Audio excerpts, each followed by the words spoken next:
মাঝরাতে মা তার যুবতী মেয়েকে ভাইপোর ঘরে ঢুকিয়ে দিয়ে বলল, যেভাবেই হোক আজ লেফটেন্যান্ট ইরফান তালুকদারের হাত করবি। সেটা হোক মুখের বলে দিয়ে, নয়তো নেহ দিয়ে। অধরা মেয়েটা মায়ের প্ল্যান আজ করে ভীতকণ্ঠে শুধালো, ইরফান ভাই কি বলবে আমাকে? আমার ভীষণ ভয় করছে মা। মেয়ের কথা শুনে খ্যাক খ্যাক করে উঠল মমতা। বলল, এত সুন্দর দেহ দিয়ে করবিটা কি, যদি একটা জোয়ান ছেলেকে নিজের প্রতি আকৃষ্ট করতেই না পারস? কিন্তু ইরফান ভাই সবার মতো নয় মা। শোন অধরা, পুরুষ মানুষ রাতের অন্ধকারে নারীর দেহ পাইলে মোম হইয়া যায়। সেই দেহটা হোক সুন্দর কিংবা কুৎসিত, উপরে উপরে পুরুষ যতই কঠোর হোক, এরা একবার নারীর দেহের স্পর্শ পাইলে সেই কঠোরতাকে বেশিক্ষণ ধরে রাখতে পারে না। শরীরের কামে ঠিকই ধরা দেয়। আমি কি বলছি তুই বুঝতে পারছিস? অধরা চনমনে দুদিকে মাথা নাড়িয়ে বলল, বুঝেছি। ভেতরে ভেতরে সেও ইরফান ভাইকে নিজের করে পেতে চায়। কিশোরী বয়স থেকেই মা তাকে লেলিয়ে দিয়েছে মানুষটার প্রতি। সেই থেকেই মানুষটাকে নিয়ে ওর কত কল্পনা জল্পনা। কিন্তু আফসোস, ইরফান ভাই তার সঙ্গে সবসময় রাস্তার কুকুরটার মতো ব্যবহার করেন। কখনো অধরাতে ভুলেনি সে, ভুলেও কখনো আশকারা দেয়নি। আর যদি মায়ের কথাতে মানুষটা যদি সারা জীবনের জন্য ওর হয়, ক্ষতি কি? এসব ভাবতেই চকচক করে উঠছে অধরার লোভাতুর চোখ দুটো। মানুষটাকে নিজের একান্তেই নিজের করে পাওয়ার বাসনায় যুবতী মেয়েটির বক্ষস্থল জুড়ে হিম শীতল শিহরণ বয়ে গেল। আহ, মানুষটি ওর হতে চলেছে। এতটুকু ভাবতেই মেয়েটার ভেতরটা শীতল হয়ে এলো। মমতা সতর্ক চোখে আশেপাশে একবার তাকিয়ে মেয়েকে ঠেলে ইরফানের রুমে ঢুকিয়ে দিল। নীরবে আরও একবার সতর্ক করে দিল, এই ছেলেটাকে কোনোভাবেই হাতছাড়া করা যাবে না। অধু মেয়ে তাকে আশ্বাস দিল। মমতা বাঁকা হেসে ওখান থেকে দ্রুত সরে গিয়ে সিঁড়ির পাশটাতে খাপটি মেরে রইল। ওর কোটিপতি বোনপতির একমাত্র ছেলে লেফটেন্যান্ট ইরফান তালুকদার। ছেলেটা দেখতে যেমন সুদর্শন, তেমনি বাপ বেটা টাকা পয়সার মালিক। এক বাপের এক পুত। কোনোভাবেই একবার নিজের মেয়েকে কলকাঠি নাড়িয়ে ছেলেটার গলায় ঝুলিয়ে দিতে পারলেই রাজপুত্র রাজ্য দুটোই থাকবে হাতের মুঠোয়। আর আজ সেটার মক্ষম একটা সুযোগও রয়েছে। মমতার বড় বোন মৌসুমী তালুকদারের বাড়িতে আজ একটা বিশেষ অনুষ্ঠান চলছে, সেই উপলক্ষে ওরা এসেছে। এছাড়াও রয়েছে ঘর ভর্তি মেহমান। এর মধ্যে কোনোভাবে যদি মেয়েটা ঘটনাটা নিয়ে এগিয়ে যায়, তাহলে আজ রাতে মমতার দুর্দান্ত প্ল্যানটা যতই সই করে লেগে যাবে। এসব ভাবতেই মমতা আরও একবার বিজয়ী হাসলো আর মেয়ের সংকেতের অপেক্ষা করতে লাগলো। অন্ধকার রুমটাতে নিঃশব্দে হাতড়াতে ইরফানের খাটের পাশে গিয়ে দাঁড়ালো অধরা। খাটের এক পাশে কাঁথা মুড়ি দিয়ে শুয়ে আছে কেউ। শুনশান নিশুতিরেতে অধরা মানুষটির ভারী নিঃশ্বাসের শব্দ শুনে সেই মানুষটির অস্তিত্ব অনুভব করলো। অমনি তার কপালে সূক্ষ্ম ভাঁজ পড়ল, ইরফান ভাই ফিরেছে। কখন এলো উনি? অধরার জানা মতে ইরফান বাহিরে, ফেরেনি এখনো। ওর তো আরো পরে আসার কথা ছিল। মানুষটা কখন ফিরল? হয়তো অধরা টের পায়নি, এই ভেবে নিজের ভাবনাগুলো থেকে বেরিয়ে এলো মেয়েটা। আগে পিছে আর কোনো কিছু না ভেবেই ঘুমন্ত মানুষটার উপর ঝাঁপিয়ে পড়ল। কিছুক্ষণ সেই মানুষটা থম মেরে চুপচাপ থাকলেও যুবতী মেয়ের কামু কি আবদার উপলক্ষ করতে পারেনি। আচমকা পুরুষালী দুটো শক্ত হাত অধরার আপত্তিকর জায়গা ছুঁয়ে দিল। ইরফান ভাই তবে টোপ গেলেছে, এই ভেবেই আচমকা অধরা সাজানো নাটকের মতো উচ্চস্বরে চিৎকার করে উঠল, ইরফান ভাই কি করছেন? ছাড়ুন, ছাড়ুন আমায়, প্লিজ, আমার এত বড় সর্বনাশ করবেন না ইরফান ভাই। মমতা এতক্ষণ তক্কে তক্কে রয়েছিল। লাগাতারে অধরার উচ্চস্বরে চিৎকার শুনে পেয়েই সে বেরিয়ে এলো। সেই সাথে এমনভাবে করলো যেন কিচ্ছুই জানে না। মমতা ঘুম ঘুম ভান করে বিচলিত কণ্ঠে মেয়েকে ডাকলো, অধরা, এই অধরা, কি হয়েছে? কি হয়েছে? কি হয়েছে মা? বলতে বলতে দরজার সামনে ছুটে গেল মমতা। ভিতর থেকে ওদের দরজা আটকানো। মমতা কঠোর দরজাটায় শব্দ করে মেয়ের নাম ধরে অনর্গল ডাকছে। মুহূর্তেই বাড়িশুদ্ধ মানুষ এসে ঘিরে ধরল ওদেরকে। মাঝরাতে অধরার এলোপাথারি চিৎকার শুনে হতভম্ব তারা। সবার চোখে মুখে প্রশ্ন, সেই সঙ্গে সংশয়। ইরফান তালুকদারের রুমে অধরা কি করছে? দরজা ভেতর থেকে আটকানো কেন? ভেতরে কি চলছে? তার মধ্যে ভিড় ভেঙে মৌসুমী তালুকদারের বোনের কাছে ছুটে এলো। বিচলিত কণ্ঠে জিজ্ঞেস করলো, কি হয়েছে, কি হয়েছে মমতা? অধরা চিৎকার করলো, কেন? মমতা কান্না জড়িত কণ্ঠে জানালো, জানি না আপা। মৌসুমী তালুকদারের কপালে গোটা দুয়ের সূক্ষ্ম ভাঁজ পড়ল। তার ছেলের রুম থেকে মাঝরাতে একটা মেয়ে ইরফান ভাই বলে ডাকছে কেন? ঘটনা আজ করতে তার বেশিক্ষণ আর ভাবতে হলো না। তবুও তিনি জানেন তার ছেলে কখনো এমন কিছু করবে না। ছেলের প্রতি অগাধ বিশ্বাস তার আছে। তার ছেলেটা যে একটু অন্যরকম। তাহলে ঘটনা কি? মৌসুমী আর কাল বিলম্ব না করে দরজা থেকে মমতাকে সরিয়ে দিয়ে নিজেই মিহিসরে ডাকলো, অধরাকে। ভিতরে কি হয়েছে অধরা? দরজাটা খোলো মা। বেশ কিছুক্ষণ পর ভেতর থেকে দরজা খুলে দিল অধরা। মুহূর্তেই দরজা ডিঙিয়ে হুড়মুড় করে ভেতরে প্রবেশ করলো এক ঝাঁক প্রশ্নবিদ্ধ মানুষ। পুরো রুম এখনো অন্ধকার। মৌসুমী এসে তত্রস্থ রুমের লাইট অন করে দিল। মুহূর্তেই আলোকিত রুমটাতে এক অবিশ্বাস্য ব্যাপার ঘটে গেল। রুমে দাঁড়িয়ে থাকা প্রতিটি মানুষ কিছু সময়ের জন্য বাক্যহারা হয়ে গেল। খাটের মাঝখানে শটান শুয়ে আছে এক যুবক। তার পুরো শরীরটাতে চাদর টানা, মুখটাও দেখা যাচ্ছে না। এদিকে রুমের এক কোনায় ভয়ার্ত এলোমেলো কাপড়ে অধরাকে দাঁড়িয়ে থাকতে দেখা গেল। এরপর আর ঘটনা বুঝতে কারো বেশিক্ষণ লাগলো না। মুহূর্তেই রুম ভর্তি মানুষগুলোর মধ্যে চলল তুমুল উত্তেজনা, চাপা মুখ, চাওয়া চাই। এসবের সবকিছুর উপেক্ষা করে মৌসুমী এসে দ্রুত অধরাকে একটা বিছানার চাদর দিয়ে গা ঢেকে দিল। অধরা তৎক্ষণাৎ খালাকে জড়িয়ে ধরে ডুকরে ডুকরে কেঁদে উঠল, খালামণি। মৌসুমী তালুকদার মেয়েটাকে বুকের মাঝখানটাতে টেনে নিল। এর পাশ থেকে গম্ভীর কণ্ঠে মৌসুমীর শাশুড়ি ইজাবেলা অধরাকে উদ্দেশ্য করে প্রশ্ন করলো, এই মেয়ে, তুমি ইরফানের রুমে কি করে এলে? তোমার তো ইরাদের সঙ্গে ঘুমানোর কথা ছিল। অধরার সেই উত্তর ছিল ঠোঁটের আগায় সাজানো। সে বেশ রসিয়স হয়ে বলল, আসলে এক রুমে এতজন শোয়াতে আমার খুব গরম লাগছিল, তাই আমি একটু বাহিরে আসছিলাম। এরপর ইরফান ভাইয়ের রুমে উকি দিয়ে দেখি রুমটা খালি, তাই আমি তার ইরাদের কাছে না গিয়ে এখানেই শুয়ে পড়েছি। তাছাড়া আম্মু বলেছিল ইরফান ভাই আজ রাতে বাসায় ফিরবে না, সেই ভেবেই আমি এখানে শুয়েছিলাম। কিন্তু উনি উনি বলতে বলতে ফের কেঁদে ফেলল অধরা। এর পরেরটুকু বুঝতে কি আর কারো অসুবিধা আছে? মেয়ের ইঙ্গিত বুঝতে পেরে পাশ থেকে মমতা বেগমও মেয়েকে জড়িয়ে ধরে কান্নায় ভেঙে পড়ল, হা হুতাশ শুরু করলো। সবটা দেখে গর্জে উঠল ইশতিয়াক তালুকদার। তার বাড়িতে এসব কি চলছে? বিছানায় শুয়ে থাকা যুবকটির এত বড় সাহস! কে সে? ইরফান? মাঝরাতে অধরার দিকে হাত বাড়িয়েছে? এত অধঃপতন হয়েছে ওর? ইশতিয়াক তালুকদার তীব্র ক্রোধ নিয়ে ছেলের দিকে এগিয়ে গেল আর ছুঁড়ে ফেলল যুবকটির গায়ে থাকা চাদরটি। মুহূর্তেই অনাকাঙ্ক্ষিত আর অপ্রত্যাশিতভাবে বেরিয়ে এলো একটি মুখ। ইরফানের জায়গায় রয়েছে তালুকদার বাড়ির চাকরটি। ইশতিয়াক তালুকদার যেন হাফ ছেড়ে বাঁচল। সেই সঙ্গে মানুষটা ভারী বিস্ময় হলো। সে বিরস কণ্ঠে বার কয়েক আওড়ালো, আরাফাত, আরাফাত, তুমি এখানে? আরাফাত থরথর করে কেঁপে উঠল সবটা দেখে। মমতার মাথায় যেন বিশাল আকাশটা ভেঙে পড়ল। এসব কি হয়ে গেল? ইয়া আল্লাহ! বেচারা মমতা হতবুদ্ধ হয়ে মাথা ঘুরিয়ে মেঝেতে ধপাস করে পড়ে গেল। অধরা আকাশ পাতাল কাঁপিয়ে চিৎকার করে উঠল, না!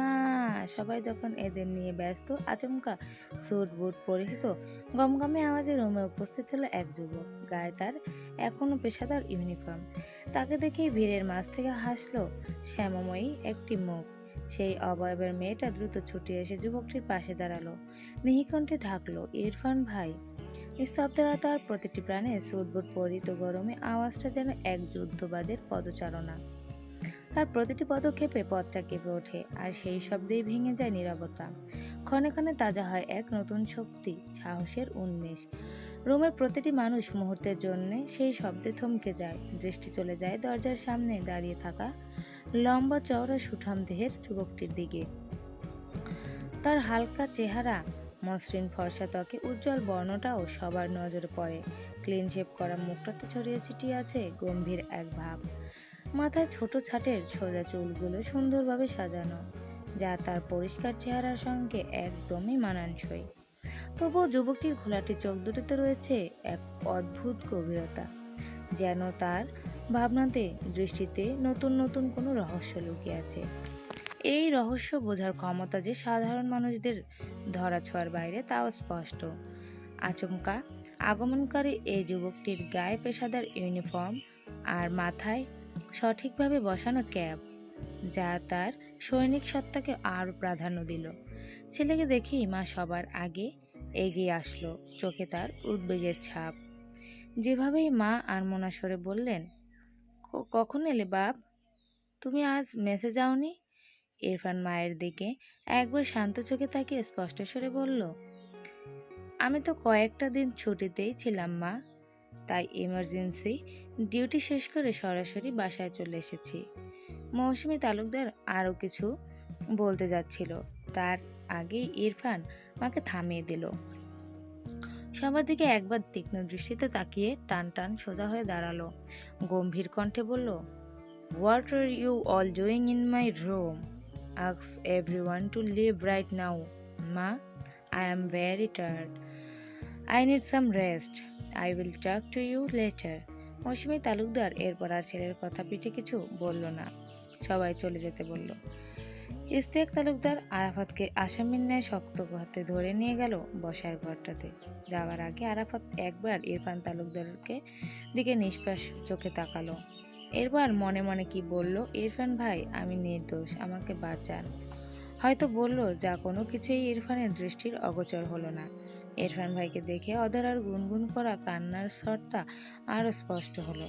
ক্ষণে ক্ষণে নাক টানার শব্দটাও বাড়ল। সেদিন ভুলেও একবার তাকালো না ইরফান তালুকদার।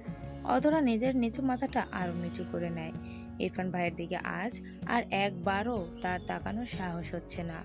এতগুলো মানুষের সামনে লজ্জায় অপমানে তার ইচ্ছে করছে মরে যেতে, অথবা এক ছুটে কোথাও পালিয়ে যেতে, কিন্তু সেই উপায় নেই। বড় খালা তার হাতটাও ধরে রেখেছেন, তাকেও নিয়ে এসেছেন বসার ঘরটাতে। আর পিছনে পিছনে বিপর্যস্ত এলোমেলো চেহারায় মমতাও এলো। তার মাথাটা এখন ভনভন করে ঘুরছে। হায় আফসোস, নিজ হাতে নিজের মেয়েটার কি সর্বনাশটাই না সে করলো। মধ্যরাতে তালুকদার বাড়ির বসার ঘরটাতে আজ মানুষজনে পরিপূর্ণ। সেখান থেকে বাদ পড়েনি ছোট বড় বাড়ির একটি প্রাণও। ওদের সবার ভেতরেই চলছে চাপা চাপা উত্তেজনা। কি হয়েছে, এরপর কি হবে, পরবর্তী কার্যকলাপ দেখার জন্য সকলে মুখিয়ে আছে, কিন্তু কারো কথা বলার সাহস হচ্ছে না। সবাই আগ্রহ নিয়ে তাকিয়ে আছে বাড়ির বড় কর্তা ইশতিয়াক তালুকদারের মুখ পানে। মানুষটা ভয়াবহ রকমের রেগে আছেন। কিছুক্ষণের জন্য শুনশান নীরবতায় আচ্ছন্ন বসার ঘর। ঘরটার মাঝখানে দাঁড়িয়ে আছে আরাফাত, অন্য পাশে জড়সড় হয়ে দাঁড়িয়ে আছে অধরা। ওদের দুজনের মাথাটাই নত। আরাফাত তীব্র ত্রাসে রীতিমতো ঘামছে, অধরা কাঁপছে। ওদের কাঁপাকাঁপির মাঝেই হঠাৎ ইশতিয়াক তালুকদার বজ্রকণ্ঠে সর্বপ্রথম আরাফাতকে প্রশ্ন করল, "তুমি ইরফানের রুমে কি করছিলে? আরাফাত, তুমি জানো না ইরফানের রুমে কাউকে ঢোকার অনুমতি নেই?" আরাফাতের ভয়ার্ত মুখটা আরও আমসি হয়ে এলো।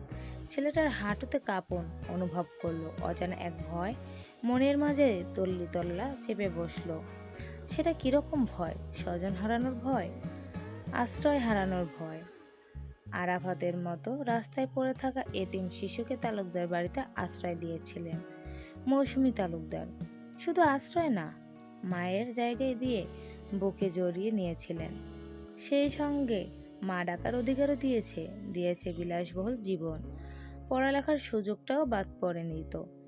আরাফাতের স্পষ্ট এখনো মনে আছে, ফুটপাতে বসে সদ্য বাবা মা হারা আরাফাত খুব কাঁদছিল। কোথায় যাবে, কি করবে, কি খাবে, কে ঘুম পাড়িয়ে দেবে ওকে, এসব নিয়ে যখন ছোট্ট আরাফাত দিশাহারা হয়ে কাঁদছিল, মা মা বলে ডাকছিল, ঠিক কিছুক্ষণ পরে এক জোড়া স্নেহময় কোনো মায়ের হাত তার কাঁধ ছুঁয়ে বলল, "তুমি কাঁদছো কেন বাবা? তোমার মাকে খুঁজে পাচ্ছ না বুঝি?" আরাফাত তখনও অঝরে কেঁদে কেঁদে আগন্তুক নারীটাকে বলে দিল, "জানো, আমার মা নেই, তুমি আমার মা হবে?" মৌসুমী তালুকদারের মাতৃমনে অমনি বাচ্চাটার কথায় ধাক্কা খেল। কেমন ভারী ভারী কথা বলছে ছেলেটা। আমার মা নেই, এর থেকে ভারী শব্দ আর পৃথিবী আছে? বাচ্চা ছেলেটার মায়াময় চেহারা আর মায়াময় আবদার সে উপেক্ষা করতে পারেনি। সকল ফর্মালিটি পূর্ণ করে সেদিনই আরাফাতকে তালুকদার বাড়িতে নিয়ে আসেন মৌসুমী। এরপর থেকে এই ছোট্ট মায়াভরা বাচ্চাটাকে নিজের ছোট ভাইয়ের জায়গাটাও দিয়ে দিলেন ইরফান। প্রথমে প্রথমে তালুকদার বাড়িতে ইরফান ও মৌসুমী ছাড়া কেউই তাকে পছন্দ করতেন না। ধীরে ধীরে ওর আচরণে বাড়ির সকলে মুগ্ধ হলো। এরপর থেকে ওর আর কিছুটাই কমতি রইল না। বাড়ির সবাই এতিম আরাফাতকে ভালোবাসা দিয়েছে, পূর্ণাঙ্গ একটি পরিবারের অভাব ঘুচিয়ে দিয়েছে, দিয়েছে স্বাধীনতা, ছেলে হিসেবে কাঁধে তুলে দিয়েছে কিছু দায়িত্ব। আড়ালে আবড়ালে বাহিরের মানুষের আরাফাতকে তালুকদার বাড়ির কাজের লোক বললেও ও জানে তালুকদার বাড়ির দ্বিতীয় ছেলে সে। ইরফানের ছোট ভাই, ইরার বড় ভাই। ওদের দুই ভাইয়ের তো একটি মাত্র আদরের বোন ইরা। এছাড়াও রয়েছে আস্ত একটা কাজিন মহল, রয়েছে বন্ধু মহল। আরাফাত এদের সবাইকে বড় আপন করে নিয়েছে। এরপর এরপর তো ভালোই যাচ্ছিল আরাফাতের দিনগুলো। তবে এই ঝড় নতুন করে আবার কেন এলো ওর জীবনে? জীবন থেকে কি কম হারিয়েছে আরাফাত? এবার বুঝি ওর থেকে শেষ আশ্রয়টুকুও কেড়ে নিতে চাইছে নিয়তি। তার বেলায় নিয়তি এতই নিষ্ঠুর? এসব ভাবতে ভাবতে আরাফাতের চোখ জোড়া চিকচিক করে উঠল। এরই মাঝে আচমকা আবারও ইশতিয়াক তালুকদারের হুঙ্কার শোনা গেল। কথা বলছো না কেন ইডিয়েট? আমি কিছু জিজ্ঞেস করছি না? আরাফাত ভয়ে ভয়ে একবার মায়ের মুখের দিকে তাকায়। মৌসুমী ইশারায় ছেলেকে আশ্বাস দিল যেন সত্যিটাই বলো। বাবা, আমি জানি তুমি নির্দোষ। আরাফাত এতে একটু ভরসা পেল। শুকনো ঠোঁট জোড়া একবার ভিজিয়ে জড়ানো কণ্ঠে আওড়ালো, আমি সন্ধ্যা থেকে ইরফান ভাইয়ের সাথেই ছিলাম। বড় আব্বু, হঠাৎ ভাইয়ের উপর মহল থেকে ইমার্জেন্সি ডাক পড়লো আর ভাইয়া তখনই চলে গেল। আমি আর একা একা কি করব? বন্ধুর বাসায় যাচ্ছিলাম ঘুমানোর জন্য, কেননা আমার রুমে বড় ফুপা আর মেজো ফুপা আগেই ঘুমাচ্ছিল। বড়দের মধ্যে ঘুমাতে আমার অস্বস্তি লাগছিল, তাই ভাবলাম রাতটা বন্ধুদের সাথে কাটাবো। কিন্তু ভাইয়া যেতে দিল না, বারণ করে বলল কোথাও যেতে হবে না, তুই বরং আজ আমার রুমটাতেই ঘুমাস। আমার রুম তো খালিই পড়ে আছে। আমি আর ভাইয়ার কথা অগ্রাহ্য করতে পারিনি। আমি বাসায় এসে খেয়ে আগে আগে ভাইয়ার রুমে গিয়ে ঘুমাচ্ছিলাম। কিন্তু এতটুকু বলেই থামলো আরাফাত। ফাঁকা ঢোক দিল বার কয়েক। তন্মধ্যে ইজাবেলা অধৈর্য হয়ে বলল, কিন্তু কি? আরাফাত ফোঁস করে শ্বাস টেনে বলল, হঠাৎ হঠাৎ মাঝরাতে অধরা কোনো কথাবার্তা ছাড়াই ভাইয়ার রুমে এলো আর আকস্মিক ঘুমন্ত আমার উপর আক্রমণ করে বসলো। আবার নিজেই চেঁচালো। উপস্থিত সবার বিস্মিত চোখের দৃষ্টি পড়ল এবার অধরার উপর। তবে কি মেয়েটা আরাফাত বা ইরফানকে ফাঁসাতে চাইছে? অধরা নিজের পিঠ বাঁচাতে আচমকা চেঁচিয়ে উঠল, আরাফাত ভাইয়া মিথ্যা বলছে, মিথ্যা বলছে। আমি আগে ওই রুমে ঘুমিয়েছিলাম। আরাফাত এটা টের পেয়ে আমার ঘুমের সুযোগ নিচ্ছিল। উপস্থিত সবাই পড়ল এবার মহাদ্বিধায়। ইশতিয়াক তালুকদার থ মেরে বসে রইল সিঙ্গেল সোফায়। ছেলে মেয়েদের এসব শুনতেও তার অস্বস্তি লাগছে। বাকিরাও একে অপরের দিকে তাকিয়ে মুখ চাওয়াচাই করলো। এদিকে আরাফাত ও অধরার চাপা তর্ক চলতে রইল। কাকে বিশ্বাস করবে ওরা? কে অপরাধী? এছাড়াও বিষয়টি বড্ড লজ্জাজনক। সুনামধন্য তালুকদার বাড়ির জন্য তো এটা আরো বড় অসম্মানজনক। সবাই যখন ভাবনার জগতে ডুবে যাচ্ছিল, আচমকা বাঁকা হাসলো ইজাবেলা। অধরার কথার পিঠে দাদি চাপা স্বরে বলল, আরাফাত যখন তোমার ঘুমের সুযোগই নিচ্ছিল, তাহলে আমি সেটার স্বেচ্ছায় করার একটা সুযোগ করে দিই। কি বলল অধরা?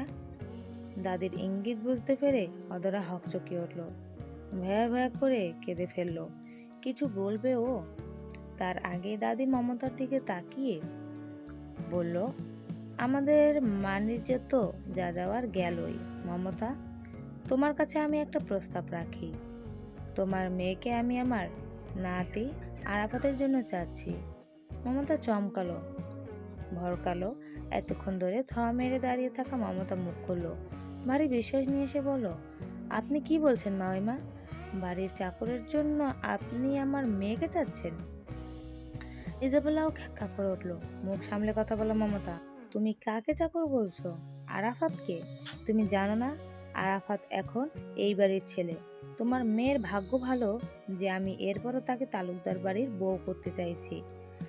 আরাফাতের জন্য কেন চাইছেন আমার মেয়েকে? ইরফানের জন্য চাইতে পারলেন না?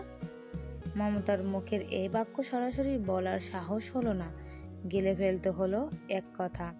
কিছু উপায়ন্তর না পেয়ে সে ইজাবেলার বড় মুখের কথাখানা অতি তাচ্ছিল্যের সাথে তুচ্ছ-তাচ্ছিল্য করলো।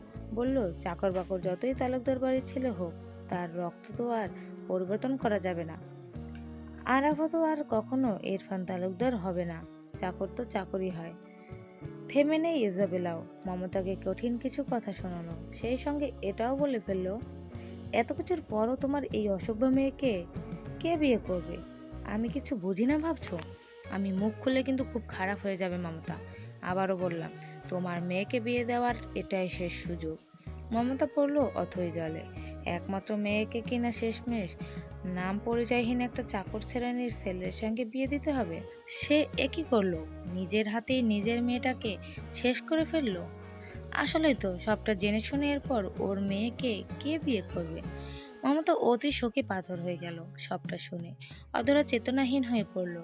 একে তো মান সম্মান সব গেল, এর ওপর কিনা বিয়ে করতে হবে আরাফাতকে। এদিকে ইজাবেলা তার সিদ্ধান্তে অটল। ইশতিয়াক তালুকদার, মৌসুমী তালুকদার সহ বাড়ির মেজ ও ছোট বউ চুপ করে রইল। বা মায়ের উপর সিদ্ধান্ত চাপিয়ে দেওয়ার মতো দুঃসাহস ওদের নেই। সবাই যখন নিজ নিজ জগৎ নিয়ে ভাবছিল, আচমকা সেখানে শোনা গেল ইরফান তালুকদারের গম্ভীর পুরুষালী কণ্ঠস্বর। তো আজকের গল্পটা এই পর্যন্তই থাক। পরবর্তীতে গল্পটি শোনার জন্য সবাই পাশে